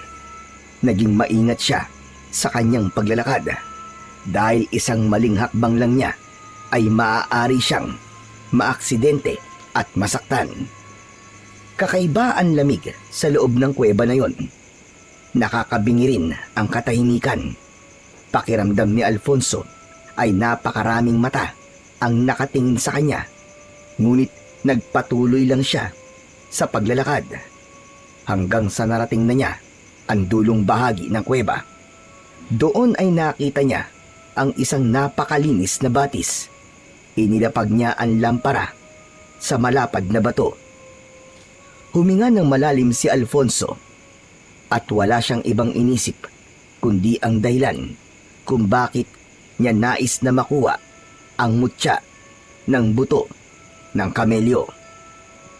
Ngayon pa lang ay humihingi na po ako ng paumanhin sa paggagambalang gagawin ko sa diwatang nakatira sa batis na nasa aking harapan. Sinasamo kita, Mandaya. Nandito ako dahil nais kong malaman kung ako ay karapat-dapat sa mutya ng buto ng kamelyo. Nagulat si Alfonso nang magkaroon ng tila maliit na ipo-ipo sa gitna ng batis. Umikot ng marahan ng tubig sa batis at mula sa gitna ay lumitaw ang isang babaeng nagliliwanag ang buong katawan. Sa sobrang liwanag nito ay hindi makita ni Alfonso ang itsura ng naturang babae. Ang tanging nakikita niya lang ay ang hugis ng katawan nito at ang buhok nitong sumasayaw sa hangin. Sigurado si Alfonso na yun na ang diwatang si Mandaya. Narinig niya ang malamyos na tinig ni Mandaya sa loob ng kanyang ulo. Tinanong siya ni Mandaya kung ano ang dahilan kung bakit niya nais makuha ang mutya. Mahal na diwatang Mandaya, nais kong maging mas malakas, hindi para sa aking sarili, kundi para sa mga tao sa aming baryo. Sinasalakay kami ng mga aswang gabi-gabi. Dumarami na ang mga inosenteng buhay na nawawala. Kaya kung hahayaan mo akong makuha ang bagay na aking ipinunta rito, ay ipinapangako ko sa inyo na gagamitin ko lang yun sa kabutihan at sa paglaban sa kasamaan. Biglang nawala si Mandaya. Huminto sa pag-ikot ang tubig sa batis. Naghintay ng ilang segundo si Alfonso, ngunit walang nangyari. Nanlambot si Alfonso. Nabigo ako. Hindi ako ang karapat-dapat. Malungkot na kinuha ni Alfonso ang lampara. Tatalikod na sana siya para lumabas ng kuweba nang biglang unti-unting nawala ang tubig sa batis. Tila sinipsip ng lupa ang tubig na naroon. Nang tuluyan ang naubos ang tubig sa batis, ay nakita ni Alfonso ang isang kwintas na nakapatong sa malapad na bato na nasa gitna ng batis. May palawit ang kwintas na kulay puting bagay. Nakakatuwa ang hugis at naisip niya na yun na marahil ang mutya ng buto ng kamelyo. Kinuha ni Alfonso ang kwintas at isinabit yun sa kanyang leeg. Agad niyang naramdaman ang kakaibang kapangyarihan na bumalot sa kanyang buong katawan. Sigurado ko na ito na ang buto ng kamelyo. Maraming salamat po sa inyo, mahal na Diwatang Mandaya. Dahil hinayaan niyo po akong makuha to. Nangangako po ako, nagagamitin ko po ito ng naaayon sa inyong kagustuhan. Muli, maraming salamat po talaga sa inyo. Tuluyan nang naglakad si Alfonso palabas ng kuweba.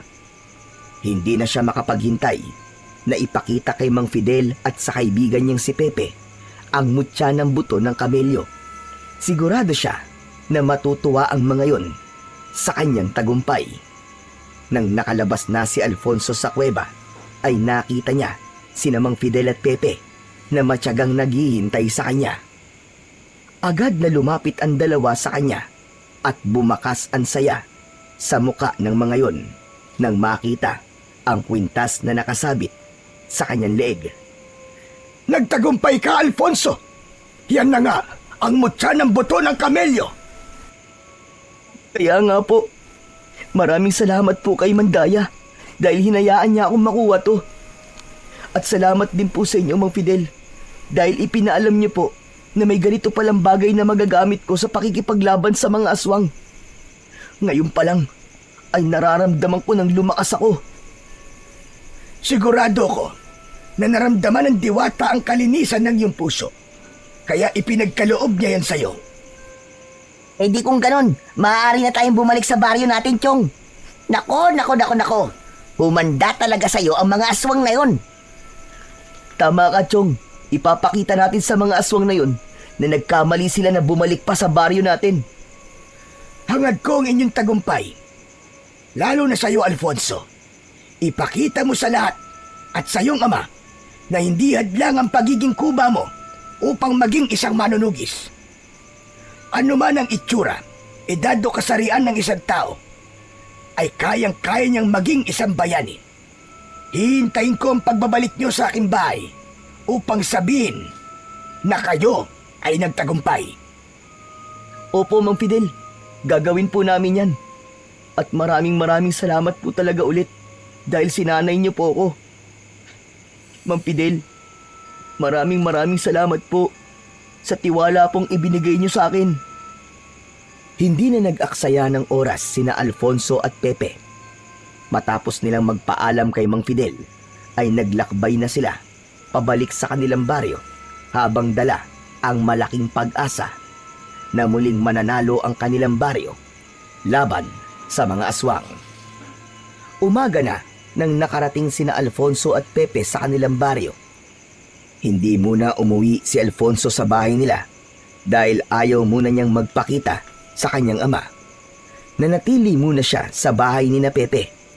Nalaman nila sa mga magulang ni Pepe na gabi-gabi nang sumasalakay ang mga aswang sa baryo nila at hindi lang isa o dalawa ang aswang na sumasalakay kundi napakarami na. Labis silang nalungkot na sa loob lang ng ilang araw na wala sila, ay marami ng buhay ang nawala. Mabuti na lang talaga at nagpunta tayo kay Mang Fidel. Ngayon ay sigurado na tayo na may laban na tayo sa mga aswang na yun, Chong. Tama ka, Pepe. Gagamitin ko ang lahat na natutunan ko kay Mang Fidel at ang kapangyarihan ng mutya ng buto ng kamelyo para ipakita sa mga aswang na yun na hindi nila tayo kaya. Pero alam mo, Chong, ngayon ko lang napansin na bagay pala talaga sa yung mutya ng buto ng kamelyo. Para bang itinadhana talaga yan sa'yo? Paano mo naman nasabi? Dahil ba anak ako ng isang manunugis? Hindi. Kasi parehas kayo ng kamelyo di ba? May malaki ring bukol sa likod ng kamelyo. Parang ikaw lang. O di ba? Ang galing kong mag-isip, no? Ah, ganun. Talagang isiningit mo pa ang panunukso mo sa akin, ha? Gusto mo, ikaw ang ipain ko mamayang gabi sa mga aswang? Joke lang naman, Chong. Ito naman, hindi na mabiro. Pero seryoso, Chong. Iba ang pakiramdam ko sa mutyang to. Tamang sinabi mo. Para bang nakatadhana talaga siya para sa akin. Naramdaman ko kagad ang koneksyon naming dalawa nung unang beses ko siyang nakita. Magagamit mo yan para maipakita mo sa tatay mo na kaya mo ring maging kagaya niya kahit minamaliit ka niya. Tignan ko lang kung hindi malaglag ang panga niya kapag nakita niya mga the moves na itinuro sa'yo ni Mang Fidel. Napangiti si Alfonso sa sinabing yon ng kaibigan niyang si Pepe. Aminado siya na isa yon sa mga gusto niyang mangyari, ang makita ng tatay niya na kahit kuba siya ay kaya rin niyang maging isang manunugis at kaya niyang ipagpatuloy ang legasiyang sinimulan nito sa kanilang pamilya. Pagsapit ng gabi ay hindi naisipang matulog ni Alfonso. Nararamdaman niya ang presensya ng mga aswang sa paligid kahit napakatahimik ng gabing yon. Napansin niya na isa sa kakayahang ibinigay ng mutya sa kanya ay ang malakas na pakiramdam, lalo na sa panganib na nagbabadya. Mula sa kusina ng bahay ni na Pepe ay kinuha niya ang bagong hasang itak na nasa kaluban. Isinabit niya yon sa kanyang bewang. Chong, lalabas na ako ah. Ha? Bakit? Wala pa naman mga aswang ah. Nararamdaman ko na sila sa paligid. Nandito na sila at mukhang naghihintay na sila ng tamang pagkakataon para umatake. Oo nga pala, kumusta yung pakikipag-usap mo kay Kapitan kanina? Nako, masamang balita. Ang sabi ni Kapitan ay wala nang may lakas ng loob na makipaglaban sa mga aswang dito sa baryo natin. Kung ganun pala, ay mag-isa ko na lamang silang haharapin. Tutulungan kita, Chong. Hindi kita pwedeng pabayaang mag-isang makipaglaban. Hindi na kailangan, Chong. Baka kung ano pa ang mangyari sa'yo eh. Ako na lang ang haharap sa kanila. Sigurado ka ba? Oo, sigurado. Sa tingin ko naman eh, hindi ako pababayaan ng mutya ng buto ng kamelyo. Kung yan ang gusto mo, sige. Pero kapag nakita kong kailangan mo ng tulong, tutulungan kagad kita ha. Hindi mo ako mapipigilan kapag ganun na ang sitwasyon. Marahang tumango si Alfonso. Lumabas na siya, natanga ng itak habang nakasabit sa leeg niya ang mutya ng buto ng kamelyo. Mainit ang mutya, tila meron yung sariling buhay at tumitibok kasabay ng kanyang puso. Ramdam niya ang patuloy ng pagbibigay sa kanya ng lakas at tapang. Umikot siya sa paligid ng baryo. May amoy sa hangin na hindi pangkaraniwan. Mabaho, masangsang at may halong dugo. Ramdam niya ang mga matang nakatitig sa kanya mula sa kadiliman. Huminto siya at huminga ng malalim. Hinawakan niya ang itak ng mas maigpit.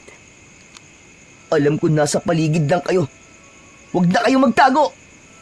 Lumabas na kayo at harapin niyo ako! Tapusin na natin to ngayong gabi!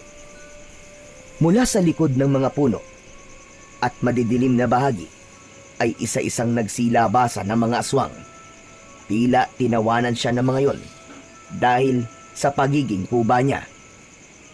Sige, tumawa lang kayo. Tignan natin kung makatawa pa kay mamaya kapag inubos ko na kayong lahat. Isang aswang ang unang umatake sa kanya. Naging mabilis naman ang galaw ni Alfonso. Iniwasan niya ang matutulis na kuko ng aswang at tinaga niya ito sa leeg. Walang buhay na bumagsak ang aswang. Isang aswang ang muling tumalon ng mataas mula sa isang puno, pero sinalubong yun ni Alfonso ng saksak sa dibdib nito, direkta sa puso.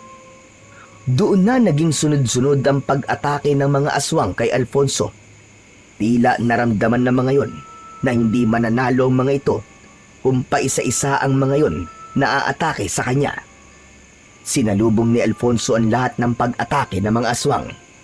Ginamit niya ang lahat ng natutunan niya kay Mang Fidel. Sa bawat taga at saksak niya, gamit ang itak, ay may aswang na bumubulagta. Ang buong akala ni Alfonso ay mananalo na siya. Ngunit sa hindi inaasahang pangyayari, ay dumating ang mas marami pang mga aswang. Sabay-sabay na umatake ang mga yon. Pinalibutan siya ng mga aswang. Nakailag si Alfonso sa ilang kagat at kalmot ng kanyang mga kalaban. Ngunit may ilan na nagawa siyang sugatan sa likod, sa braso at sa kanyang hita.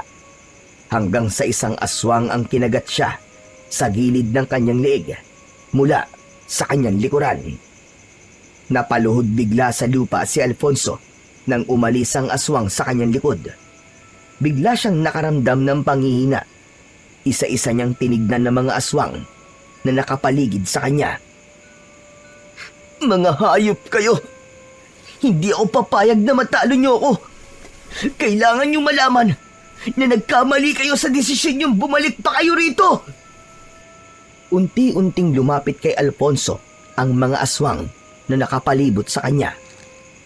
Hanggang isang boses ang narinig niya na muling nagpabangon ng lakas sa kanyang katawan. Mga hayop kayo! Layuan niyo ang anak ko! Tatay! Biglang dumating si Mang Salvador at pinagtataga nito gamit ang itak ang mga aswang na nakikita nito. May iba na walang kahirap-hirap nitong binuhat at binalibag sa lupa. Lumapit si Mang Salvador kay Alfonso at tinulungan siya nitong tumayo. Tay! Tay, totoo po ba to? Nandito kayo para tulungan ako? Oh, pero mamaya ka na magdrama. May mga aswang pa tayong dapat harapin at paslangin. Tara na! Naluluwang tumango si Alfonso. Sabay silang sumugod sa mga aswang. Kahit sugatan si Alfonso, ay mas nag-alab ang kagustuhan niyang manalo sa laban na yon. Lalo na't kasama na niya ang kanyang ama. Isa-isang bumagsak ang mga aswang hanggang sa wala nang natira. Puno ng dugo ang lupa. Nakahandusay ang mga katawan ng mga aswang sa paligid. Humarap si Alfonso sa kanyang ama na nasa kanyang tabi. Hindi niya na napigilan ang sariling yakapin nito at napahagulgul na siya ng iyak. Hinayaan lang siya ni Salvador na umiyak hanggang sa kumalma na siya. Kumala si Alfonso sa pagkakayakap sa ama niyang si Mang Salvador at lumuluha niya itong tinignan. Tay! Tay, salamat po ah! Salamat po sa pagtulong niyo sa akin. Hindi ko po inaasahan na gagawin niyo yun. Ang totoo ay kanina pa kita pinapanood. Hinayaan lang kita hanggang sa makita ko na kailangan mo ng tulong ko. Yung galaw mo, kagaya ng galaw ko. Saan mo yun natutunan? Gayong hindi naman kita sinanay. Tay, ang totoo po eh. Hinanap ko po si Mang Fidel. Yung nagsanay po sa inyo noon na maging manunugis. Siya po nagsanay sa akin ng ilang araw at nakuha ko pa po itong mutya ng buto ng kamelyo sa isang diwata sa kuweba. Ano? Totoo ba yan? Ang mutya ng buto ng kamelyo? Minsan ko na rin sinubukang kunin yan, pero nabigo ako. Ikaw lang pala makakakuha. Ngayon alam ko na ang kasagutan kung bakit nawala ka ng ilang araw. Akala ko iniwanan mo na ako eh. Ang akala ko, ay hindi ka na babalik. Doon ko napagtanto na mahalaga ka pa rin sa akin at naiisip ko kung gaano ako naging kasamang ama sa'yo sa loob ng napakahabang panahon. Patawarin mo ko, anak, ha? Patawad kung sinisi kita sa pagkamatay ng nanay mo. Tay, matagal na po kitang pinatawad. Maraming salamat po. At naliwanagan na po kayo. Tahan na. Huwag ka nang umiyak. Magsimula tayo ulit, anak. Alam kong hindi pa huli ang lahat. Babawi ako sa iyo, anak. At magpapakaama na ako sa iyo simula sa gabing ito. Muling niyakap ni Alfonso ang kanyang ama. Walang pagsidlan ang kasiyahan sa kanyang puso. Lahat ng masasakit na pinagdaanan niya ay naglaho ng dahil sa tagpong yun. Habang magkayakap sina Alfonso at Mang Salvador, ay dumating naman si Pepe na may dalang sibat. O ano? Nasaan ang mga aswang na yan? Meron pa bang kalaban? Magsilabas kayo kung matatapang talaga kayo. Teka, wala na. Napatay na namin ni tatay. Ang tapang mo naman. Sayang naman. Nahuli ako ng dating. Sandali. Oo nga no. Parang napansin ko magkayakap kayo kanina. Teka. Huwag niyong sabihing... Kung ano nasa isip mo, Chong, tama ka. Okay na kami ni tatay. Magsisimula kami ulit. At sasanayin pa kita, Alfonso, hanggang sa ikaw na ang maging pinakamahusay na manunugis. Nakakatakutan ng lahat ng aswang. Aba, talagang ang nagbago ka na, Mang Salvador ah. Parang dati lang eh, kung maliitin mo at sabihan ng masasakit na salita ang kaibigan ko ganun-ganun na lang. Pwede ba, Pepe? Okay na nga eh. Kalimutan na natin ang lahat ng yun. Magsisimula nga kami ulit, di ba? Natatawang napakamot na lamang sa likod ng ulo si Pepe. Habang si Alfonso ay nag-uumapaw ang kasiyahan. Hindi lang dahil marami silang napatay na aswang, kundi dahil alam niya na yun na ang bagong simula para sa kanila ng kanyang ama. Matapos ang matinding laban ni na Alfonso at Mang Salvador sa mga aswang, ay muling naging tahimik ang gabi sa kanilang baryo. Wala nang sumunod na pag-atake at ang takot na bumalot noon sa kanilang baryo ay tuluyan ng naglaho. Labis din ang naging pasasalamat ng lahat sa mag-ama, lalong-lalo na kay Alfonso. Hindi rin kinalimutan ni Alfonso na balikan si Mang Fidel upang magpasalamat at sabihin ang kanyang tagumpay. Labis na nasiyahan ng matanda sa magandang balita na dala niya. Tuluyan na ring naghilom ang mga sugat ng kahapon sa puso ni na Alfonso at Mang Salvador.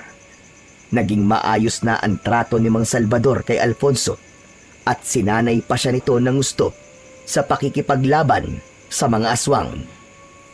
At dahil sa pangyayaring yon, ay napatunayan ni Alfonso sa lahat, lalo na sa kanyang ama, na hindi hadlang ang kapansanan upang maging bayani at gumawa ng kabutihan para sa ikabubuti ng mas nakararami.